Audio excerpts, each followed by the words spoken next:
स्वागत है आपका इस ड्रामा के नेक्स्ट एपिसोड में। तो चलिए स्टार्ट करते हैं। गाव दो सैनिक लेकर कमरे में पहुंच जाता है। उसके बाद दिखाया जाता है कि जिंग अपने सर्वेंट से कुछ कहता है। उसके बाद डोंग फेंग ही, जो कि ड्वागर का दूसरा बेटा है, वो वहाँ पर पहुँच जाता है और वो अंदर आ जाता है और गांव से कहता है कि तुम पूरे दिन खड़े रहते हो, थक नहीं जाते? जाके कुछ थोड़ा सा आराम कर लो। तो ड्वागर कहती हैं कि थोड़ा तमीज से पेश आओ।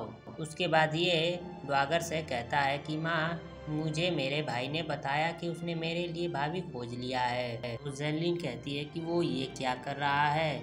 तो ये उसे देखकर कहता है कि अच्छा तुम कौन हो। फिर वो कहता है कि अच्छा, मेरे भाई की स्वाद बदल कैसे गई। ड्वागर उसे चुप कराती है और कहती है कि रूड मत बनो, और कहता है कि तुम मेरी भाभी बनना चाहती हो। तो ड्वागर फिर उसे चुप कराती है, कहती है कि उसको डिसरिस्पेक्टफुल मत करो।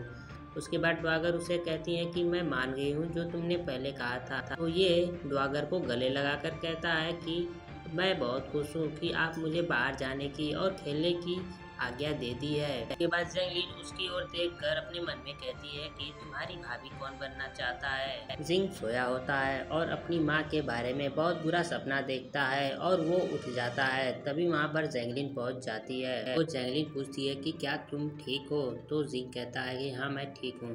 फिर जेंगलिन कहती है कि मैंने इस मैटर के बारे में सोचा कि तुम्हें यहाँ से बाहर ले जाऊं, लेकिन इसके लिए तुम्हें पहले ठीक होना पड़ेगा। अगर पॉइजन तुम्हारे शरीर में फैल गया तो मैं तुम्हें यहाँ से बाहर नहीं ले जा पाऊंगी। तभी बाहर से गांव का परछाई जिंग देखता है तो जेंगलिन को अपने बेड पर लिटा देता है। जेंगलिन उस पे अपने हेयर पिन को तान लेती है। तो जिंग कहता है कि बस तुम मेरी मदद करो, बस कुछ देर तुम ये सह लो। उसके बाद वो गांव को डांटते हुए कहता है कि अगर मेरे काम में कोई दखल देगा तो मैं उसे सजा दे दूंगा, यहाँ से जाओ।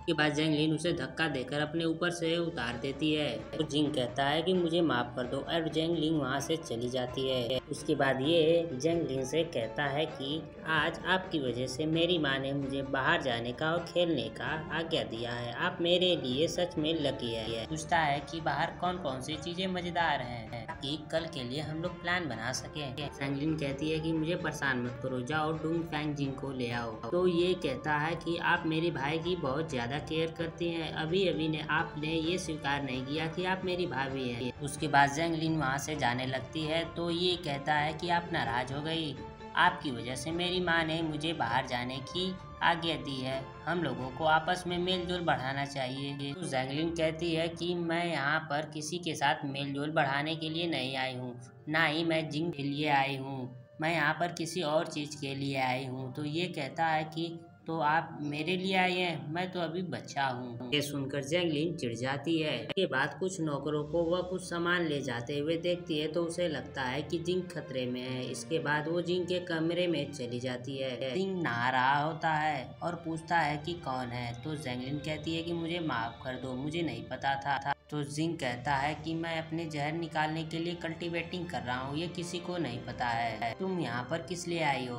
तो जेंगलिन कहती है कि मुझे लगा कि मुझसे पहले तुम्हारी लाइफ कोई और लेना चाहता है, चाहती हूँ कि तुम सेफ रहो। तो जिंग कहता है कि तुम्हें मेरी चिंता करने की कोई जरूरत नहीं, तुम इस पैलेस में अपना ध्यान रखो, किसी के प्यार में मत पड़ जाना। तो जेंगलिन कहती है कि मैं पहले से ही किसी को प्यार करती हूँ। उसके बाद जिंग उससे कहता है कि तुम एक कातिल की तरह नहीं लगती हो। तो जेंगलिन भी कहती है कि तुम भी एक मुतासक की तरह नहीं लगते हो। उसके बाद जिंग कहता है कि यहाँ से निकलने के बाद मेरी लाइफ तुम्हारी होगी, तुम चाहे जो करना। जेंगलिन कहती है कि ठीक है। उसके बाद वो वहाँ से जाने लगती है। जिंग को लगता है कि गांव उस पर नजर रख रहा है तो वो जेंगलिन के करीब आ जाता है। जेंगलिन उसके आंखों में देखकर कहती है कि तुम्हारी आंखें जाने पहचानी लग रही है, क्या हम लोग पहले भी मिले हैं। उसके बाद जिंग उसे किस कर लेता है और जेंगलिन की आंखें खुली की खुली रह जाती है। उसके बाद गांव वहाँ से चला जाता है। जिंग अपना मुंह हटा लेता है।